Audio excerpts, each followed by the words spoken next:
Hai sahabat Pijar TV, terima kasih ya sudah klik video YouTube ini.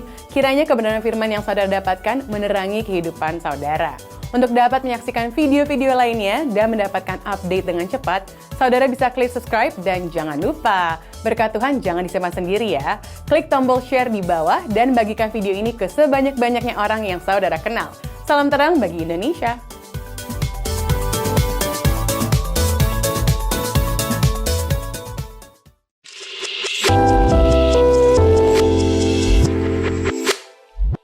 Kak, TikTokan Kak. Siap. Siap-siap ya. Salah. Balik lagi. Ulangi. Kita harus kerja sama di ini. Oke, siap ya? Oke. Udah dilatih tadi. Tiga.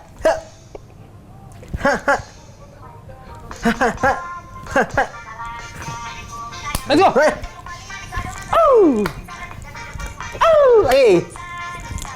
Lagi. Gue ya, bro. Seru ya? Asik banget. Save. Jangan sampai nggak ke-save. Iya, benar. Save. Hei, siap. Mantap banget. Siap. Set. Sikat. Ih, kalian ngapain sih berisik banget dari luar? TikTokan dong. Iya, Kak. Kayak orang-orang kita. Aduh, cowok-cowok masa tiktokan sih? Nih, supaya kita bisa kehilangan tren. Els, Gitu loh. lihat jalan. Emang HP-nya GPS? Pasti kamu. Aduh, Tuh kan? Hati-hati. aduh.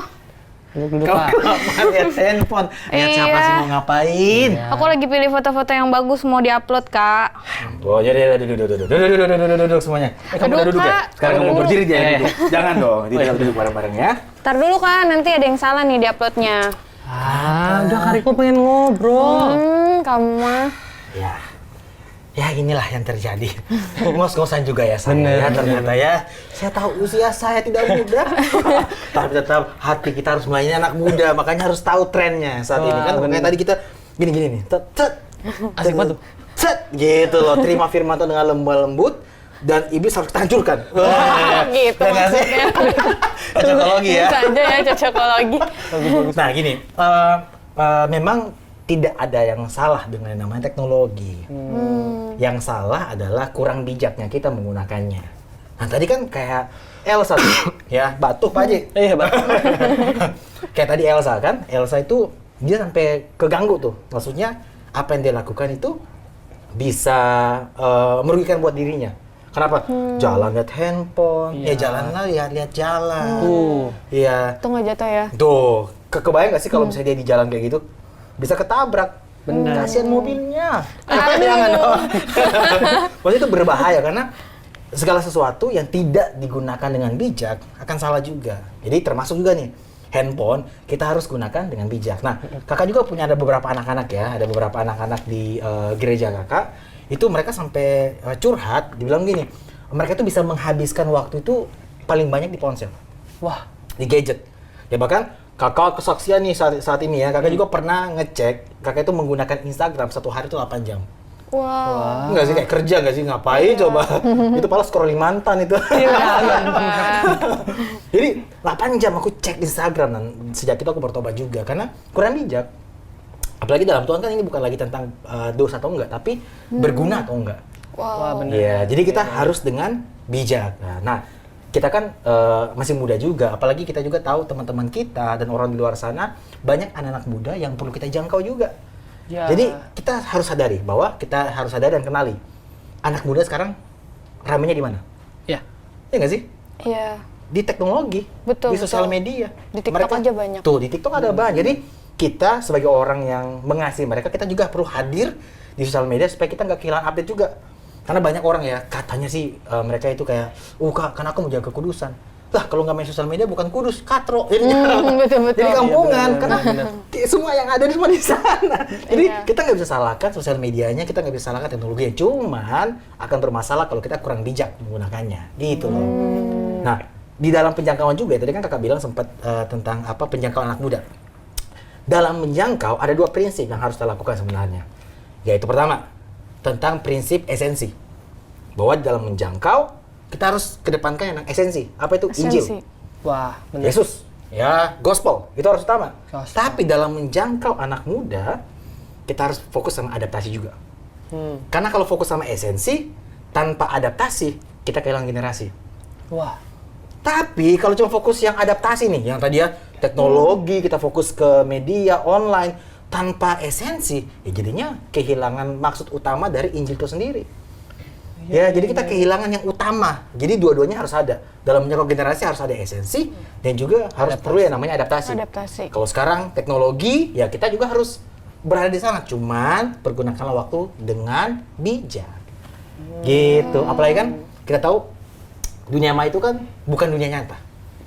Bahkan ukuran keberhasilan seseorang itu diukur dari yang terlihat di dunia maya.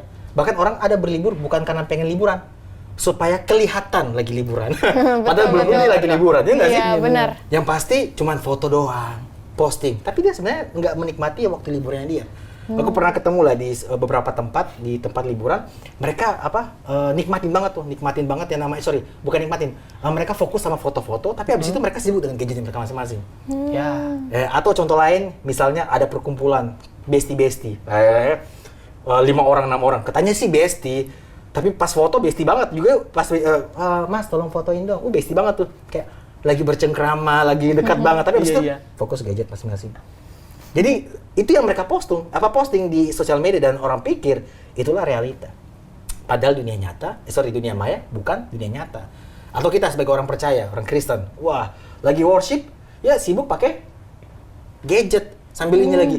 Wah Tuhan engkau baik, ya nggak sih? Iya, Goalnya iya, adalah iya. lihat siapa yang view. astaga. Tuh kan mata aku masih view. Jadi fokusnya adalah ingin dilihat, bukan Tuhan lihatnya. Nah itu kalau Betul. udah ke tahap situ, itu tahap yang kurang bijak. Makanya kita harus menggunakan itu dengan bijak. Bijak. Nah kalau kayak gitu malah nyebabin kecanduan dong Kak. Banget.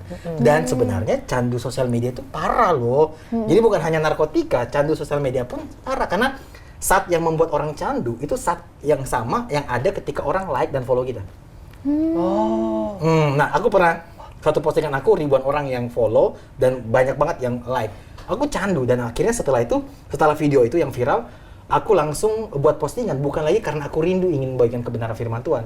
Tapi candu karena tadi likes-nya orang yang follow, terus kayak candu banget. Nah itu saat yang ada di pikiran kita ketika orang like sama follow kita. Makanya bahkan ada orang rela, ya agak terbuka, agak tanda kutip ya, denial, supaya iya, terkenal. Iya. Ya karena tujuannya adalah supaya dapat like, karena candu banget. Jadi bikin postingan bukan untuk kerajaan Allah kepentingannya, tapi karena candu aja membuat dia kayak senang aja digituin, di follow sama di like orang. Tapi emang kenapa sih Kak nggak boleh foto-foto yang sedikit terbuka gitu biar like banyak? Emang nggak boleh? Ya pertama, ya kalau goalnya adalah supaya orang suka, ya jelas motivasinya juga udah salah. Ya maksudnya ya ngapain kita goalnya untuk supaya orang suka? Kalau Iya. buat aku gini, nggak begitu penting seberapa banyak like, seberapa banyak yang follow hidup kita. Tapi dua hal yang kita harus sadari, Yesus selalu like hidup kita. Tuhan selalu like hidup kita. Dan Tuhan ada bersama dengan kita. Jadi kalau itu cukup, kita nggak perlu lagi dengan tadi mengorbankan keterbukaan itu, hal yang terbuka itu supaya dapat like. Makanya yang pertama, kalau motivasinya itu ya sudah salah. Yang kedua, yang ngapain foto-foto kayak gitu. Gitu Iya untuk sih. apa tujuannya? Gitu loh. Tapi kak, tadi kan kakak bilang kalau kakak sempat masuk ke kecanduan itu. Iya. Nah, kakak ngelakuin apa biar kakak keluar? Apa Nah. kakak ngebatasin atau apa Iya. gitu kak? Nah, aku kurung diri aku dalam goa. Enggak ada. Serem ya, ekstrim sekali. Ya, aku waktu itu buat kan di Instagram itu, kebetulan aku candunya di Instagram. Iya. TikTok dulu masih belum begitu viral seperti sekarang. Jadi aku buat waktu khusus Instagram itu sehari itu 1 jam. Wow. Jadi tiap kali udah di atas 1 jam ada tandanya. Iya. Jadi sekarang itu kalau dilihat itu aku paling cuma 10 menit. Karena udah dilatih. Karena dikit-dikit, lihat nggak sih? Kayak bangun pagi biasanya nyari apa?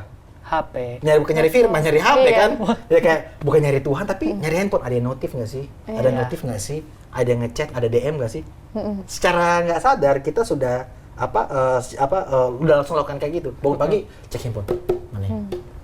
Firmannya di HP kan? Iya, firmannya. Kalau cari firmannya.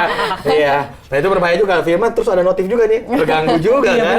bener-bener. Gitu. Jadi kebiasaan saat teduh, biasanya kebiasaan dahulukan Tuhan jadi hilang karena kecanduan yang tadi. Gitu. Jadi baik sosial media baik, teknologi baik, tapi dengan bijaklah menggunakannya. Kayak pisau kan, pisau buat masak boleh. Iya. Tapi buat bunuh orang, Iya, nah itu teknologi kurang lebih seperti itu. Kita harus gunakan dengan bijak.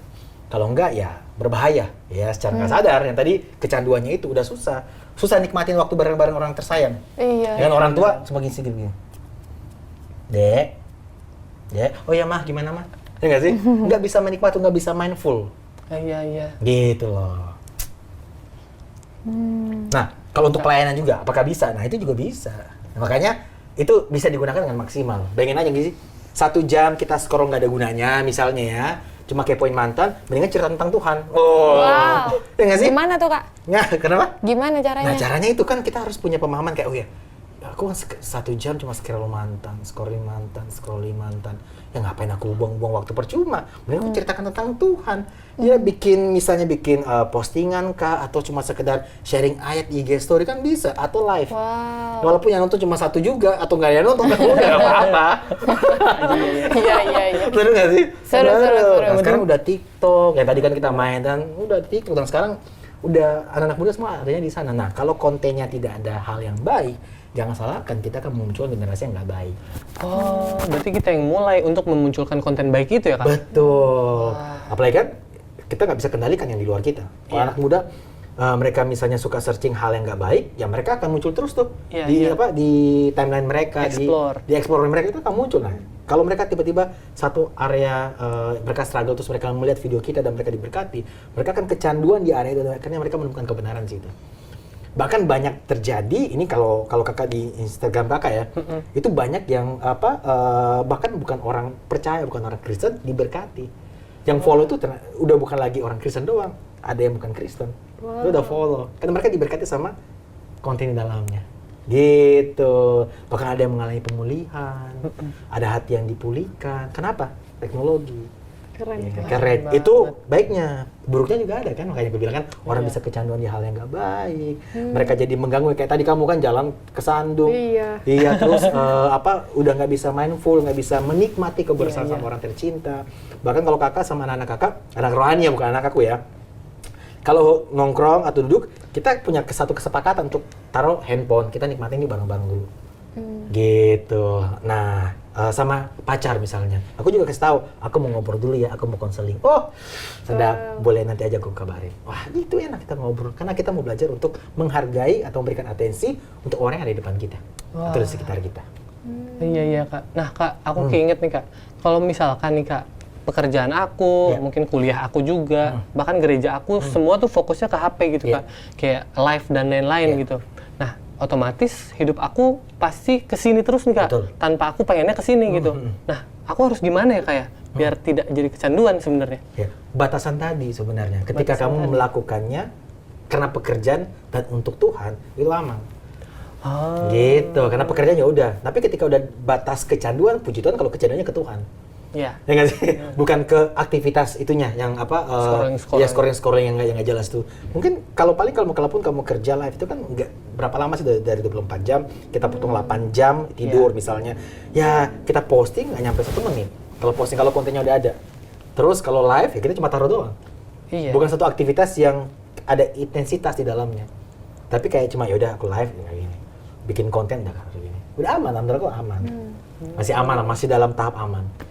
Gitu. Nah Kak, kalau buat pelayanan nih Kak, sebenarnya kan udah banyak influencer rohani nih Kak, tapi kan banyak yang judge. Jadi kalau misalnya aku mau bikin konten tapi aku takut dijudge, gimana cara ngatasinnya Kak? Ya, kita lakukan bukan buat mereka, tapi buat Tuhan. Itu part yang akan selalu ada. Hidup itu gini, sebenar apapun kita hidup, akan selalu ada orang yang menilai kita salah. Wah, benar. Ya, jadi fokus bukan tentang orang yang menilai kita salah, tapi fokus untuk berbuah, melakukan hal yang benar aja. Akan selalu ada kok. Kalau kita nggak hidup dari pujian orang, kita nggak akan mati waktu mereka rendahkan kita. Wow. Ya nggak sih? Jadi ketika ada orang angkut-angkut kayak gitu, ya udah nggak masalah. Tapi kalau yang judge ternyata teman rohani Orang kita terdekat. juga Iya, gimana Kak? Ya nggak apa-apa. Ya, kita nggak bisa kendalikan mereka. Jadi kalaupun mereka, lu sok suci, sok kudus, ya memang kudus, Tuhan kudus sama aku. Lu aja lagi sok jahat. Gitu aja. Ya nggak sih? Dan maksudnya kayak, udah gini, nggak semua memahami itu. Kalau aku sering bilang, ini bukan conference calling mungkin, tapi private calling. Tapi sebenarnya kalau untuk berbuat dalam sosial media itu boleh dibilang conference calling juga sebenarnya. Karena kita semua bisa menggunakan itu. Jadi kita bijak untuk menggunakannya. Tapi untuk orang-orang yang belum memahami itu, udah kasih pengertian aja, tetap lakukan. Karena kamu lakukan bukan buat dia, bukan untuk menyenangkan dia, tapi menyenangkan dia. Wow. Wah, iya benar. Jadi yang Gitu. penting motivasinya ya, Kak, Motivasinya aja. Kebayang nggak sih mungkin dari follower yang mungkin cuma 100 misalnya. Satu orang yang lagi drop, lagi punya masalah, pengen bunuh diri, lihat postingan kamu. Bahwa cuma bilang kayak, kamu berhak, kamu spesial. Itu bisa mengubah semuanya. Ah, iya Satu benar. konten. Itu sering terjadi. Kak, thank you ya Kak, udah buat postingan. Paling cuma satu kata, berapa kalimat. Yang membuat mereka, buat kita itu biasa, tapi waktu kita sampaikan itu, membuat mereka dipulihkan. Kebayang nggak sih? Keren banget. Apalagi satu jiwa itu penting buat Tuhan. Wah, iya Nah, benar. kalau kita beberapa orang ketika memulai pelayanan di sosial media mulai berkurang gairahnya karena melihat likes-nya. Yang likes sedikit, cuma 4. Lah, emang kenapa kalau 4? Satu jiwa itu penting buat Tuhan. Dia tinggalkan 99 demi satu jiwa. Wow. Kebayang nggak sih satu jiwa itu di sana yang mungkin saat ini lagi pengen bunuh diri, tapi karena kontenmu yang kamu sampaikan di sosial media, mereka bisa berubah. Wah, iya benar. Fokusnya soalnya di banyaknya, bukan ke Tuhannya. Kalau Tuhannya, event cuma satu itu penting. Makanya yang tadi aku bilang, kalau lagi live cuma satu orang juga yang dengar, ngapain aja. Gitu.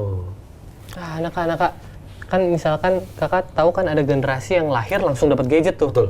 Nah, itu otomatis mereka membiasakan diri mereka Iya. dengan gadget itu hampir setiap hari. Betul. Gimana caranya kita bantu mereka buat membatasi itu gitu, Kak?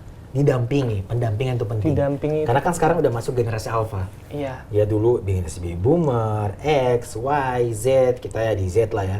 Yang kalau kakak sih di generasi Y yang masuk ke peralihan dari yang nggak ada gadget masuk ke mengenal gadget. Nah sekarang udah generasi alpha, anak-anak kecil yang belum bisa baca udah tahu ngoperasin YouTube, pengen aja tuh. Iya, bener, Bisa, waduh ya ampun, udah canggih banget. Tapi makanya tadi aku bilang ada pendampingan, pengarahan dari kecil sedini mungkin itu membantu mereka.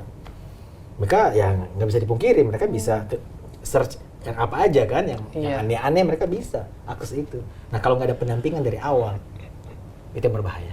Berarti better kita mendampingi mereka aja gitu ya, Kak ya? Pendampingan, kasih pengertian bahwa ini dunia maya loh, dunia nyatanya kamu perlu ada. Kalau nggak bisa tidak bisa bersosialisasi. Nah aku punya ponakan yang memang aku didik untuk tidak menggunakan gadget di weekdays. Dia hanya bisa menggunakan gadget di weekend. Ya. Ya, bahkan kalau misalnya dia punya prestasi, aku kasih apresiasi hal itu. Kenapa? Arahnya adalah supaya dia belajar bersosialisasi. Ya. Jangan sampai dia terjebak dalam dunia maya, lupa bahwa dia lagi dunia nyata. Ya, ada satu penelitian diletakkan orang yang menggunakan gadget sama yang terbiasa anak kecil menggunakan gadget sama enggak. Itu pas disuruh ketemu berdua tanpa gadget, yang terbiasa menggunakan gadget dia bisa stres. Yang satu udah ngajak dia kayak, kenapa? Dia pikir itulah dunia nyata. Ternyata itu dunia mayanya dia. Ketika dia diperhadapkan ke dunia nyata, dia repot sendiri, dia kecapean sendiri. Itu bisa nimbulin stres juga, Kak? Banget, karena dia terbiasa. Itu kan hal yang repetisi dilakukan. Iya. Jadi ketika itu dilepas, dia bisa stres. Makanya tadi, understanding, pendampingan, itu harus ada dari orang tua. Gitu bro, nah itu yang perlu. Bahkan paham-paham radikalisme sudah masuk melalui teknologi. Betul. Mereka sudah masukkan doktrin-doktrin tertentu dari mereka masih kecil. Kalau yang masih kecil, mereka masih gampang banget menerima semuanya. Mereka anggap sebagai kebenaran. Wow. Gitu.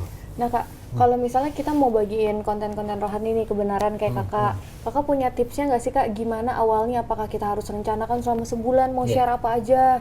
Iya, Gitu. Kak, bener. Harus diedit dulu biar bagus atau gimana? Boleh dong Kak kasih kita tips-tipsnya? Nggak ada pakemnya, ya nggak ada pakemnya. Tapi gini, jadilah dirimu dan hidupi apa yang kamu postingkan ya. Jadi banyak orang itulah pengen tenar, pengen terlihat, pengen besar, tapi tidak fokus sama hidup benarnya.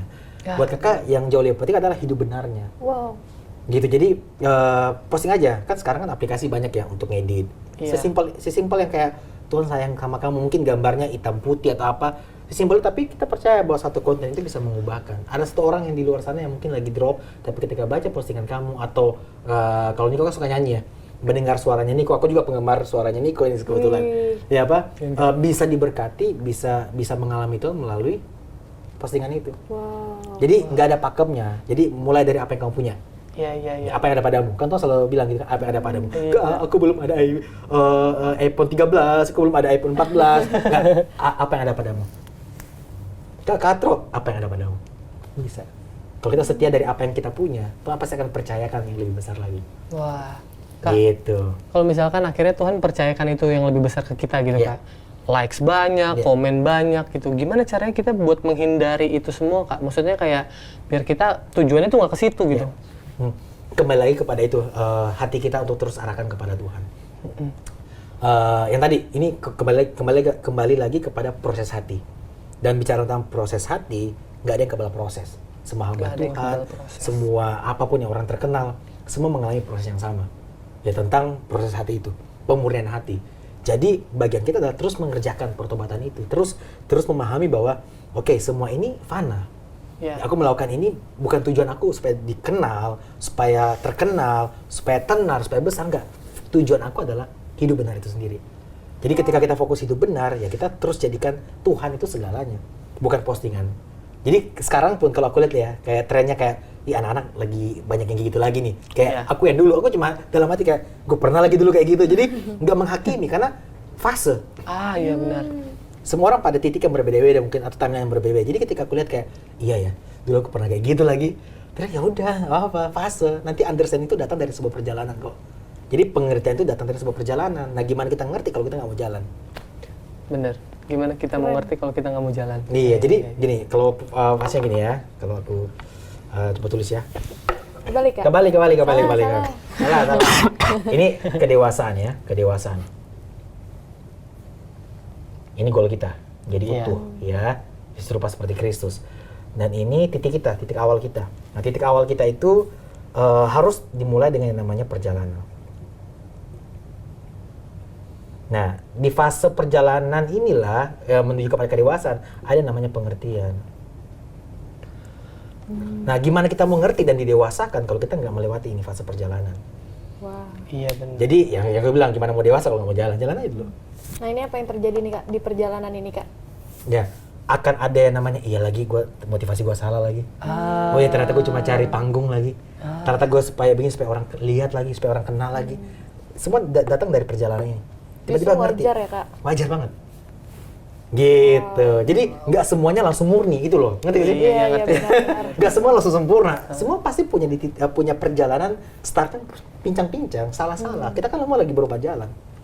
Jadi ya udah, mungkin titik kamu di sini. Ya udah jalan aja dulu. Masuk ke fase ini. Nanti dari fase ini kamu akan ngerti. Gitu. Oh iya, gue salah ya. Selama ini gue pikir itu benar, dan kita pasti pernah mengalami hal itu.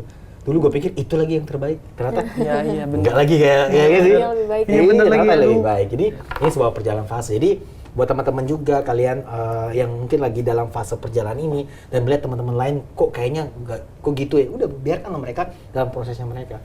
Wow. Mungkin nanti kamu udah di sini, kamu akan lihat banyak yang baru start di sini. Udah nggak apa-apa. Jadi lebih nggak judgement gitu ya? Iya benar. Aku kayak lihat kayak, kayak gua dulu lagi.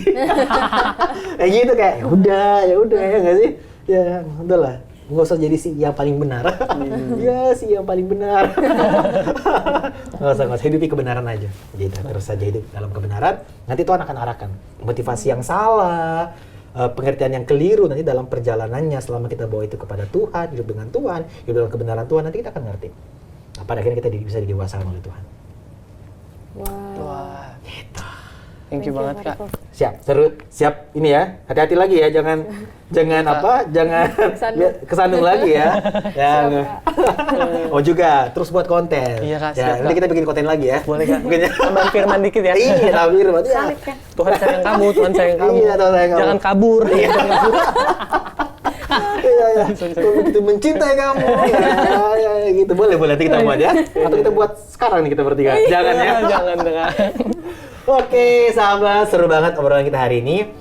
Kita hari ini sudah belajar banyak hal ya tentang menggunakan handphone atau ponsel atau handphone kita dengan bijak. Jadi jangan salah gunakan, karena segala sesuatu yang Tuhan berikan kita harus kembalikan lagi kepada rancangan dan kehendak Tuhan. Dan ingat, apapun yang berlebihan itu nggak baik. Mari kita fokuskan utama kita kepada Tuhan. Ya, segala sesuatu harus menyenangkan hatinya Tuhan. Teman-teman tentu bisa belajar juga lebih banyak bersama kami semua ya. Ada Niko, ada Elsa, juga teman-teman yang lain. Nanti dengan menghubungi nomor WA yang tertera di layar, dan kami sangat senang kalau bisa berdiskusi dengan teman-teman semuanya. Ya, juga khusus buat sahabat yang bergabung dalam suatu komunitas dan mengisi form melalui link dan QR code yang tertera di layar, sahabat berkesempatan untuk mendapatkan follow dari Niko, enggak? Bukan, akan mendapatkan Alkitab Raihlah Hidup ya secara gratis, bro. Dan juga nanti download aplikasi Reach for Life Indonesia secara gratis juga di iOS dan Android untuk membantu teman-teman semua bisa belajar firman dengan lebih dalam komunitas sahabat. Bahkan ya, Alkitab ini diperlengkapi dengan modul dan bahan pembahasan yang bisa membantu setiap pemimpin dan juga anggota kelompok menjadi mentor yang baik. Jadi, kamu nggak perlu kebingungan lagi nih. Ya, nggak usah pusing, nggak usah bingung. Kalau nanti ada anggota komunitasmu yang melempar pertanyaan yang sulit, Alkitab Raihlah Hidup bisa membantu teman-teman semua. Sampai ketemu lagi di episode selanjutnya. Raihlah Hidup, pilihan ada di tanganmu.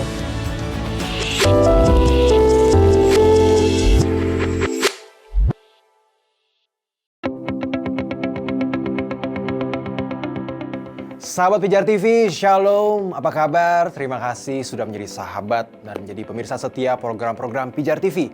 Kami sungguh rindu agar saudara bukan saja diberkati dengan menyaksikan program-program ini, tapi juga dapat berinteraksi dengan kami untuk berdiskusi dan bahkan didoakan melalui WhatsApp dan telepon yang tertera di layar kaca ini.